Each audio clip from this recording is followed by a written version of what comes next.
So you're getting a very, very deep and very, very addictive cocktails of neurochemistry. So when you're working with flow, you have to know what you're doing.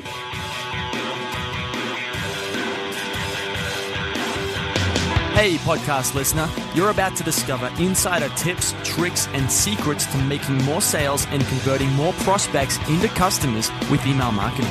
For more information about the Email Marketing Podcast or the Autoresponder Guide, go to dropdeadcopy.com/podcast.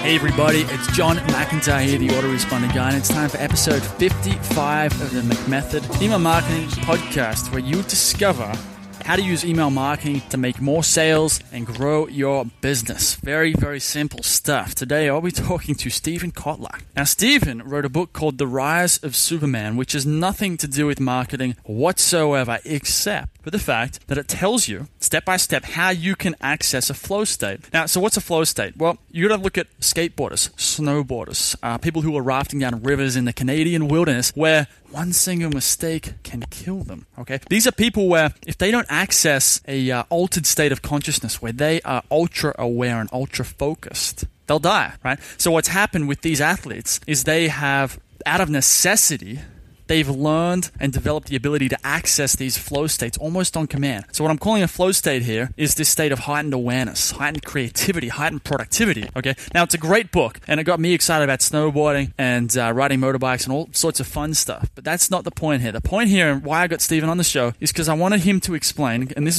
is what his book is about, how anyone, even if you're not an action or an adventure sports athlete, how anyone can use the lessons that action sports athletes have learned to get into a flow state when they're riding, right? Or entrepreneurs as they're solving problems, right? Because if you can access this state, your writing will be better. You'll solve problems faster. You'll get more done. You'll make connections faster in your brain, right? So that's what this episode is about. How we as writers, as entrepreneurs, as business people, as consultants, as people trying to make a difference in the world, how we can access these flow states. And there are some very simple things. So if you've ever struggled with writer's block, you sit down, you're trying to write an email, you're trying to write a sales letter, or maybe you're just trying to connect with clients or customers or prospects. It's hard, right? And that's why a lot of people sit there and they stare at the cursor, right? But it turns out, like I said, there are some simple things you can do, that we all can do, to get things moving, to write, to get writing. And once you start writing, it actually gets easier and easier. So that's today's episode. To get the show notes for this episode of the Email Marketing Podcast, go to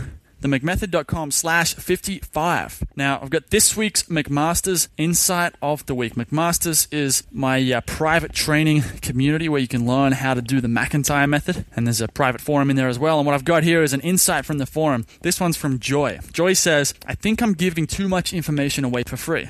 Now, that doesn't immediately sound like an insight, but one thing that I go on about quite a lot in my daily tips newsletter, which you can sign up on the site, and also inside McMaster's, is that this whole idea that you've got to give away value and give away more value and then give away more value, it's wrong, okay? If it's not wrong, it's just crazily misunderstood, because people get into this, they end up having this belief, they just give away tons of value, people will buy their stuff, and that's just not how it works. Okay, content marketing done right works, yes, I'm not debating that, but done wrong, and most people do it wrong, done wrong, it doesn't work. So in Joy's case, she's giving away too much information for free. Now what does that do? That cultivates a sort of a freebie seeker attitude within her list, her prospects. They get used to receiving all this stuff for free, and then it's like, why do I need the products? Why do I need to pay her for this stuff? She's just going to give it to me for free. Now, like I said, there is a right time and a right way to give away information for free, okay? It's not about being a penny pincher, or not about holding all the value back behind a curtain. You've just got to do it the right way. So in my case, how I do it with, say, the newsletter, the Daily Tips newsletter, is I tell everyone what to do, and I tell everyone why they should do it, but if they want to know how to do it, they're going to have to sign up to McMaster's. Okay, so an example of this is I might tell them that empathy, right? One of the first emails in my sequence is all about empathy, why empathy is absolutely crucial. And if you can nail empathy, which we might describe as understanding your prospect better than they understand themselves, if you can nail empathy, your emails and sales copy and marketing and website, everything you do will be imbued, will be empowered with something really special. You can even be a bad copywriter, but if you have empathy, if you understand exactly what your prospect wants, his problems, his dreams, what he's scared of, what keeps him up at night, if you can understand this stuff, you can be a bad copywriter and you can still win big, okay? So that's what one of my emails is about, all about empathy and all about the benefits of empathy. But if they want to learn how, if my subscriber wants to learn how to use empathy in the context of email marketing, which means surveys, which means knowing what questions to ask and how to use the answers from a survey, from the questions when you interview someone, how to use those answers and turn them into powerful, persuasive copy. If they want to know how to do that, once again, that's the how, they need to join McMaster's, where they'll get the McIntyre method and stories that sell on a range of different training products. Okay, so what I've done is I've told them what, which is empathy. I've told them why, right? Because empathy gives you the ability to connect on a much deeper level. But if you want to know how to do it, you're going to have to cough up some coin for it, okay? That's the valuable stuff. So that's just one way to do it. I'm going to leave it at that. If you want to leave me a review, you can support the show. Go to iTunes, search for the McMethod Email Marketing Podcast. Leave me a review. Tell me what you think of the show. You will be spreading the word, doing me a favor, and you'll put a smile on my face. And I will read it out on the show. I've got 2 listener questions. I'll get through these real quick so we can get into the interview today. Question number 1 is, what do you do when you finish a campaign? Make new offers? Well, I think the question is not when a campaign finishes. It's a case of, in the largest sense, how do you have the highest lifetime value of a customer, right? And also, how can you increase your conversion rate from prospect to customer? So that's what we're really talking about. If people are still buying, you might as well just keep emailing them. So you just keep running that campaign. Or you send them different stuff. So I think the question, what do you do when you finish a campaign, is the wrong question. The campaign never really finishes. The mission in business is to sell, invest, 1 hour of your time or $1 of your money and then make a profit on it. So with a campaign, with email, you need to keep emailing. It should never really end. You should only stop if people stop buying. So if people are bored by one offer or they've stopped buying that offer, we'll try a different one. Start segmenting. Start figuring out new products you could offer them. Start figuring out higher, more expensive products you could offer them. There's a whole ton of stuff you can do. A campaign should never really finish, okay? Question number 2, what was the biggest turning point in your transition from working a job to becoming a recognized expert?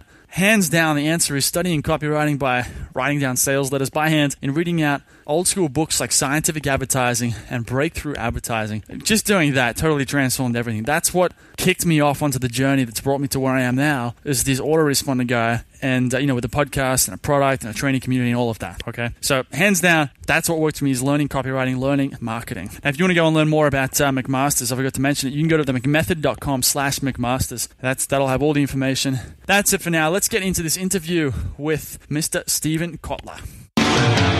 It's John McIntyre here, the autoresponder guy. I'm here with Steven Kotler. Now, Steven Kotler is the author of a book called The Rise of Superman and another book called Abundance. But the reason I wanted to get him on today was to talk about what he talks about in The Rise of Superman. Now, this book is about what he calls the Rise of Superman, obviously. What does that mean, though? It means, if you look at snowboarders or action sports, so skateboarders, people who are rafting down rivers in Canada or climbing ice waterfalls, doing the crazy stuff where basically people have to access a certain flow state to stay alive. And that's what this book's about. And the interesting part, and where I thought we'd link it to marketing and copywriting and business, is that these people, when they're in there, these snowboarders, when they're in this situation, is that they have to access this flow state, these different brain chemicals, or they're going to die. And so the idea is, if we can learn how to hack that state, then we can become better writers or better musicians or better anything in life. So that's the kind of the natural link in there, or how I'm trying to do it. So we'll get into that in just a minute. Steven, how are you going today? Really well, thank you. How are you? Fantastic.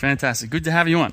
Before we get into this flow stuff, give, I guess, because the listener might not be fully familiar with you, give the listener a little bit of a background on who you are and a bit about what you do. I'm an author and a journalist and the director of research for the Flow Genome Project. So what I primarily work on is disruptive technology. Sometimes I work on disruptive external technologies, vertical farming, that sort of stuff, stem cells, etc. Sometimes I work on disruptive internal technologies. Rise of Superman is about flow states, which are probably the most disruptive internal technology available to any of us.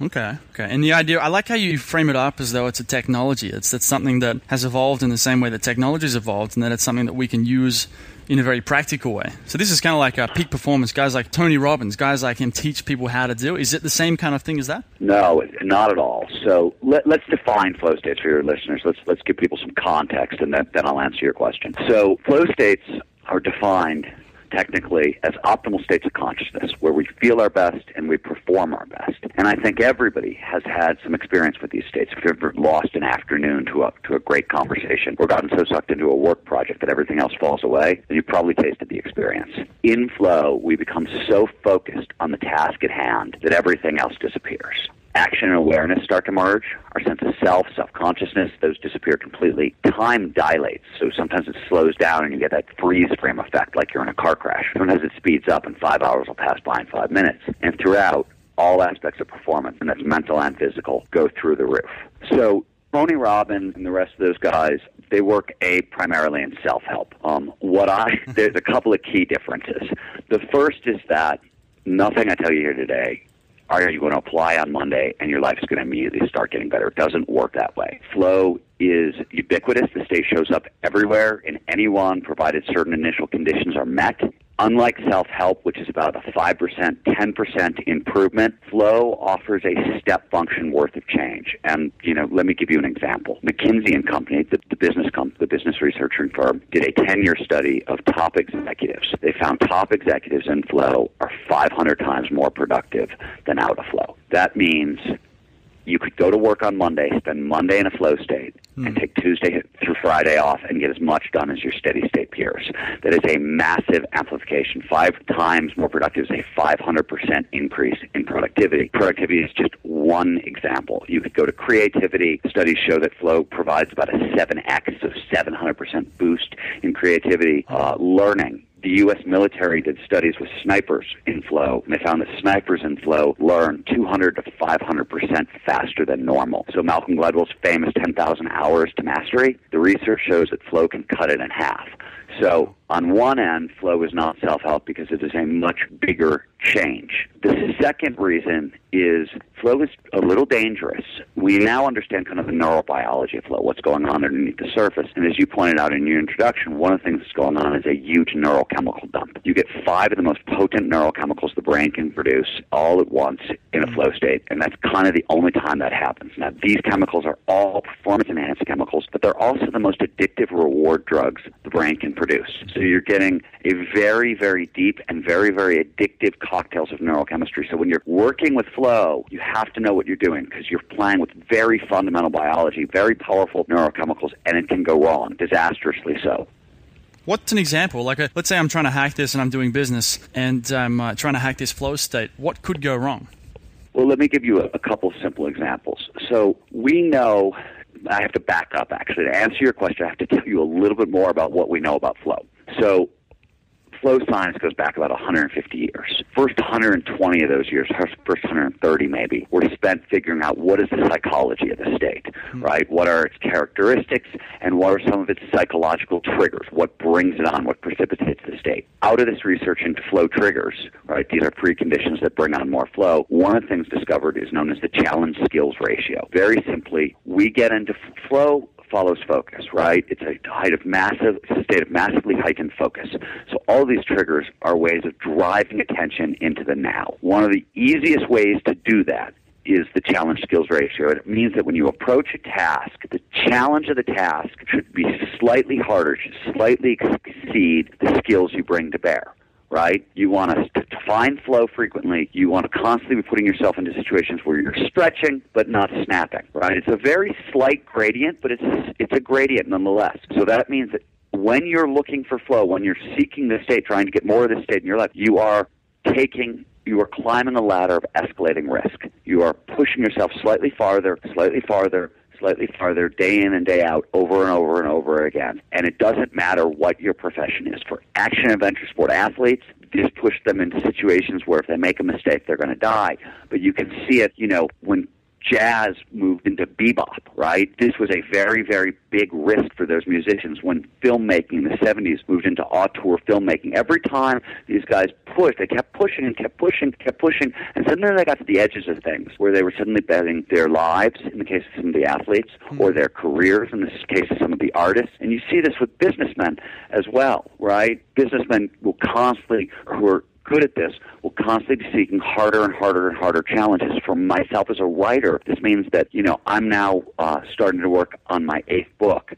And the ideas I'm going at are far bigger than anything I've ever gone at before because I want to raise the challenge level. But there's always that danger of, hey, maybe these ideas are just too big for me. I'm not, maybe I shouldn't be writing, you know what I mean? Like maybe I shouldn't be going there. Yeah. Maybe people won't believe me. Maybe I'm not. Maybe I'm stretching too far, right? So there are a lot of other dangers. One of them is this escalating ladder of risk. Okay. So the interesting thing here is as the ladder of escalating risk goes up, also does the reward. So you got a businessman who's like Steve Jobs. He would be continually pushing the envelope where he's taking on bigger and bigger and bigger challenges. And it's risky on the one hand, but it's also those people in their respective fields, whether it's music or sports. I mean, you mentioned this in the book. It's these people who are taking things forward, who are actually making the real change.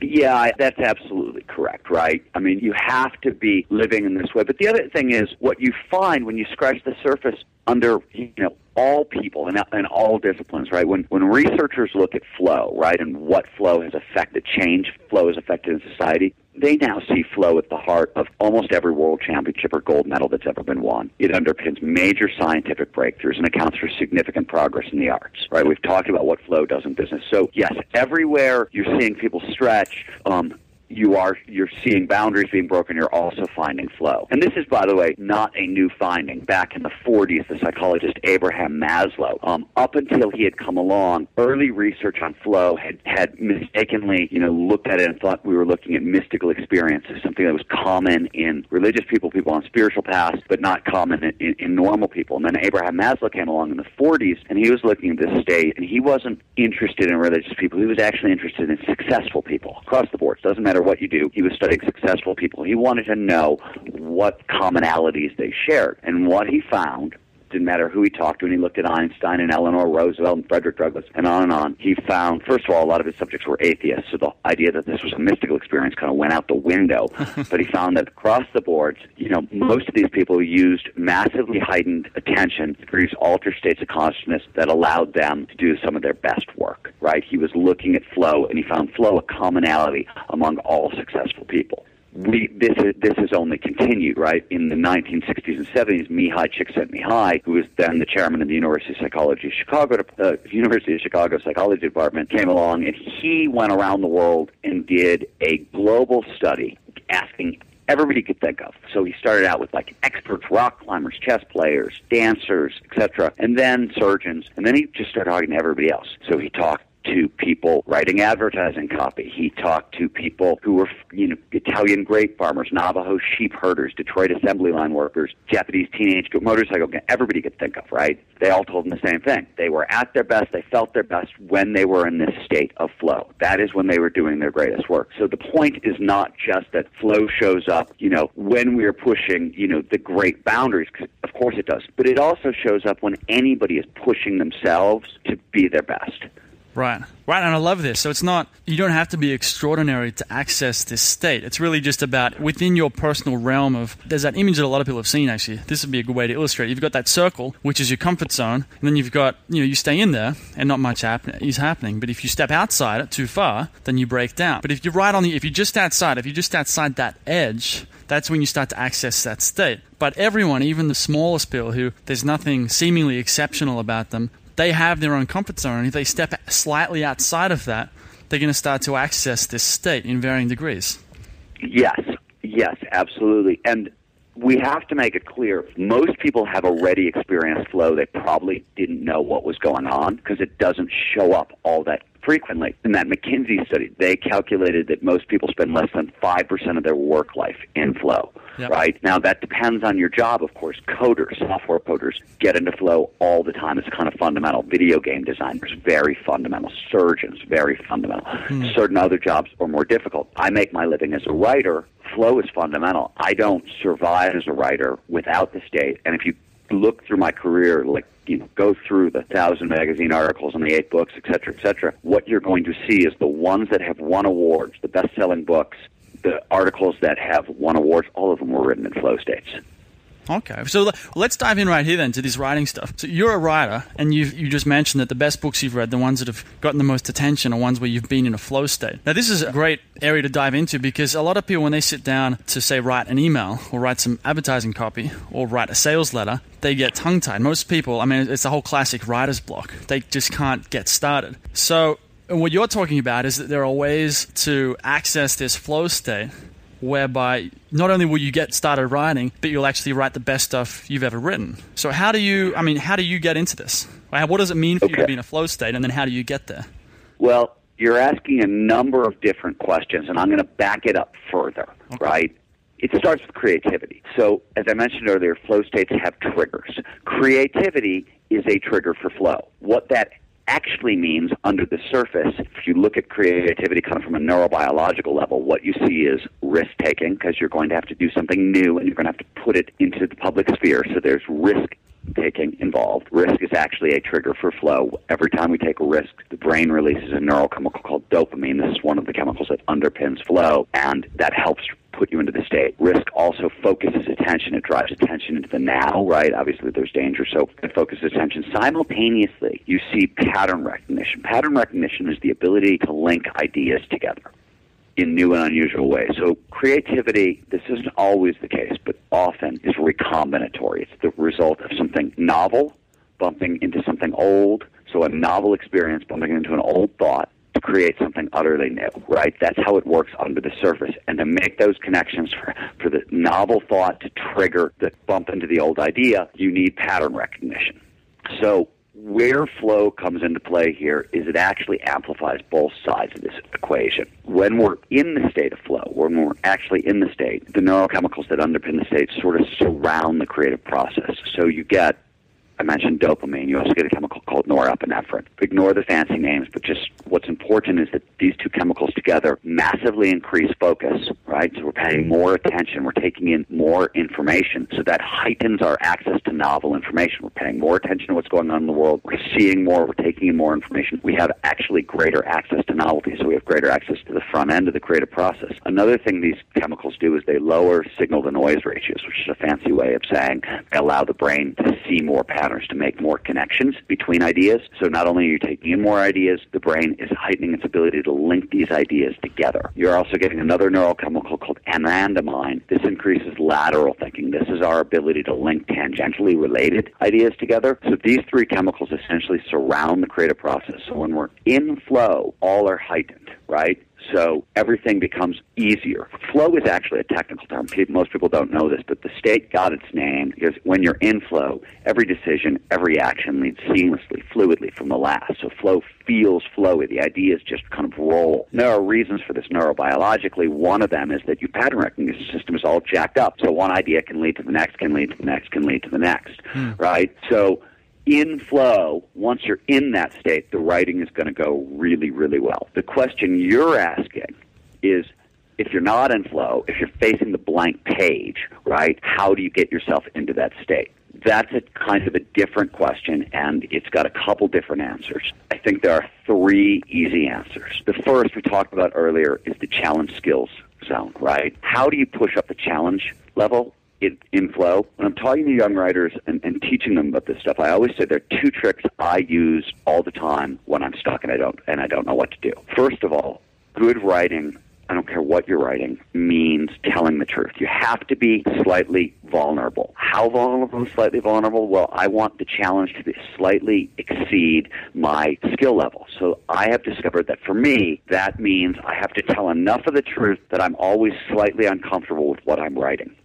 And feeling of uncomfortability doesn't necessarily go away. I have just learned to recognize it as a level of honesty that leads to good writing, to compelling writing, to something people want to read. And on top of it, I'm taking risks here. I'm giving myself the space to push up the challenge level, to take risks, and to use those things to slide into flow. Concurrently, one of the other things I often do to push up the risk level, and I think this is a very useful technique for anybody, and it's going to sound silly, but go to your bookshelf, close your eyes, shove your hand out, grab a book at random, open it up, look at the first sentence you see, and steal that sentence.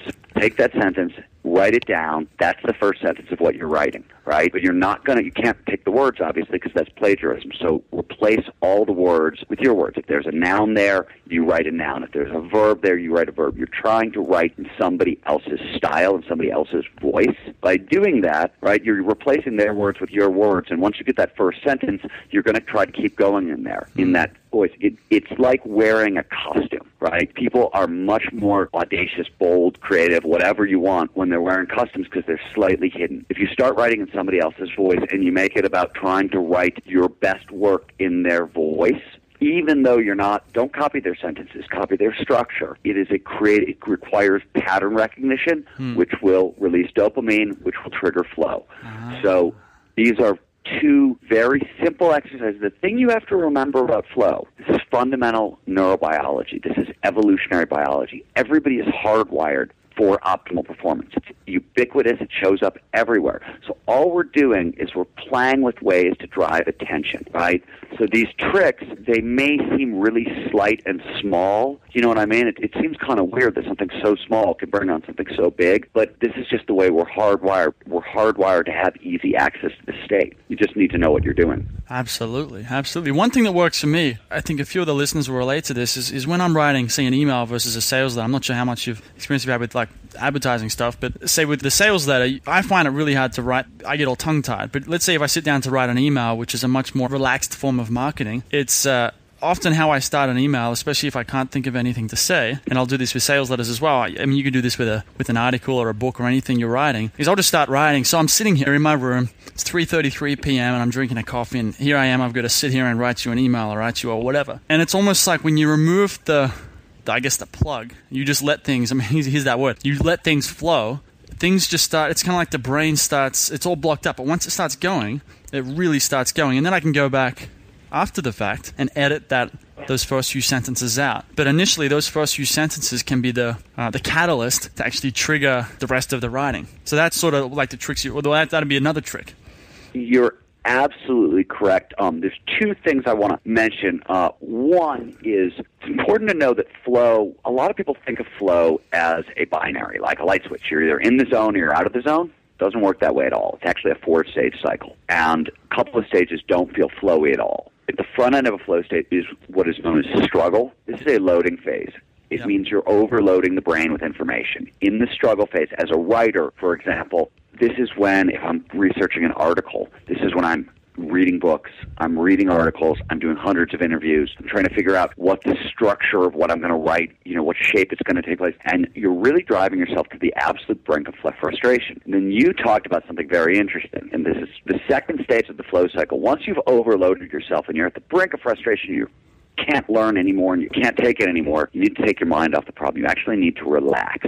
Second stage of the cycle is known as release, and it happens if, some people get all their inspiration in the shower. They've been working all day and they go into the shower. It's because by taking your mind off the problem, what is happening in flow, one of the things that is happening is we're trading the conscious mind for the subconscious mind. We're handing over information processing duties to our subconscious, right? And we're doing this for a lot of different reasons. The conscious mind is very energy expensive, it's very slow, it's not very fast. Subconscious is much faster, it's much more energy efficient. The brain is always trying to conserve energy. So the minute you relax and take your mind off the problem, the brain can make this switch. The subconscious is much faster than the conscious mind. So it can find those patterns much, much easier. That release period triggers the flow state itself, which is the third stage in the cycle. Great, huge high. And this is followed by a deep low. On the back end of the flow cycle is a recovery phase. Those neurochemicals that we spoke about earlier are expensive for the brain to produce. You need nutrition, you need sunlight, you need vitamins, et cetera, et cetera. It takes a little while for the brain to be able to build them up again. During this period, you go from this very big high to this deep low. A lot of people have a lot of difficulty kind of navigating that low. Earlier we talked about the dark side of flow. That low is part of the dark side. You have to basically learn that, you need to go through that recovery phase. That's, by the way, where that amplified learning takes place. And if you're stressed out during recovery because you don't feel as great as you used to, you'll block that learning. Cortisol, which is the stress hormone, blocks learning. Interestingly, you pointed out you go back and you edit later. This recovery phase, when you're really down, is perfect because in flow, pattern recognition is all fired up, so you have lots of ideas. Not every one of them is a great one, but it feels like they're all great, right? So this recovery phase, it's actually, especially for writers, I think, perfect because it's a perfect time to go back and edit and see what was a good idea and what was a bad idea. So it's interesting that the process you just described sort of maps onto the flow cycle itself. Absolutely love this idea. I've had this so many times with not just writing, but just life in general, where I'm frustrated and I'm depressed and I'm just pissed off that I can't figure something out. And then maybe I chill out, I go for a walk, or I'm off doing groceries or something like that. And all of a sudden, it's like the mind just starts firing. It just goes into overdrive. It's like, boom, there's the solution. And then, I get home. Yep. I sit down to work, or I start talking. I often get it in conversations with someone. It's like the idea clicks in, and all of a sudden, you see everything in a whole new light. I love trying to remember those moments. Let me take it one step further for you. This is not directly related to flow, though it tends to produce flow states on the back end. Two things to know. First of all, if you can't get started, right, if it's not clicking, there's one of two reasons. Right? The first is that you haven't done enough homework. You really haven't filled the brain with enough ideas for it to start pattern matching and making connections between ideas. So sometimes if those little hacks that you're talking about aren't working, it's because you actually need to do more research. You need to load the brain up more. Simultaneously, if it's not clicking, if you've already loaded the brain up, and you're super frustrated, you still can't find it, and nothing's coming together. You have to understand that this pattern matching, this pattern recognition is fundamental to the brain. It's what neurons do at a basic level. So there's nothing fancy going on here, and you can actually program the system. So if you want to find out more about this, you can Google the MacGyver method, which is one guy who's teaching it. But the simple idea here is, and I do this, by the way, at the end of every writing day, right before I'm about to go up for the end of work, pull out a blank piece of paper, and I give my subconscious an assignment.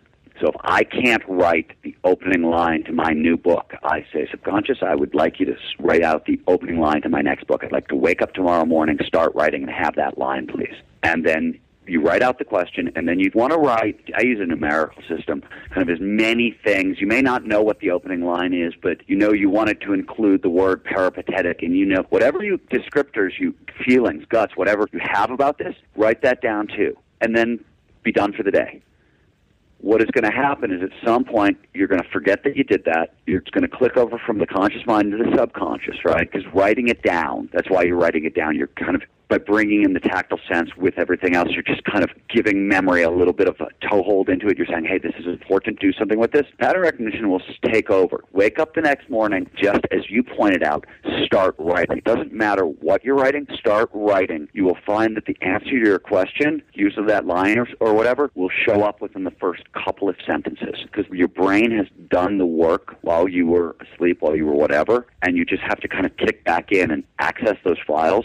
It's simple brain function, but you can program, especially as a writer, you can program your brain to problem solve for you creatively while you do other things. Yeah, I love it. And it's just great how simple it is. And like what I've been telling myself recently is, I go take time off, but I know the brain's still working. So I guess it's giving me the permission almost to kind of go and relax, go bowling, or go, I haven't been bowling in 2 years. You're super right. We teach this. One of the things that's really hard, especially for high-performing individuals, is understanding that flow has a cycle and that the brain works a certain fundamental way, and you can't short-circuit the process, right? If you want to go back into a flow state, you have to go all the way through this cycle. Most of the brain is like that. Most things in the brain work that way. There's a process. There's a cycle. It's very useful to know how learning works under the surface, how flow works under the surface, because once you can figure that out, if you have to do something creative for a living, there aren't shortcuts. There are ways to kind of maximize the process, right? It's almost like you just learn to embrace it. Instead of thinking, well, how do I get on a high every single day? It's like, well, what stage am I in? And how can I just maintain my, just to keep showing up each day, keep showing up to work despite the fact that I feel frustrated, because I know that in a few days or next week, that state's going to trigger.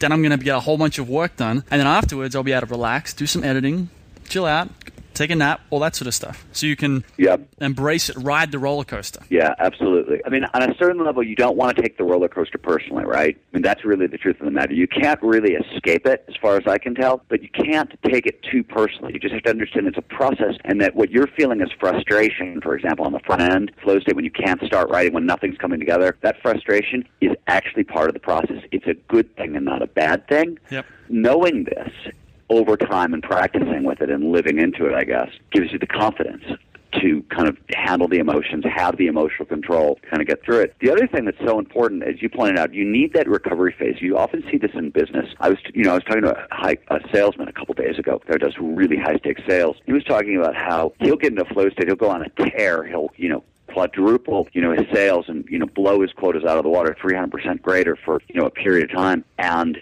on the back end of that, right, when the quarter's over, he'll actually need that deep recovery period, but instead he works for an organization where they say, oh my God, you did so great. Here's half the territory and we're going to triple your quotas. And there's no time for recovery and the challenge level goes way up and he's blocked from flow. We talked earlier about action and adventure sport athletes. One of the reasons these guys got so good at getting into flow so repeatedly has nothing to do with anything they were doing consciously. It's their sports are very weather dependent. If you're going to ride big waves, you have to wait for the storms to come in. If you're going to ski kind of these amazing lines, you need perfect powder. So what happens is storms blow in, everybody charges really hard for a few days, gets into flow, does whatever, storms leave, and there's a built-in recovery period on the back end.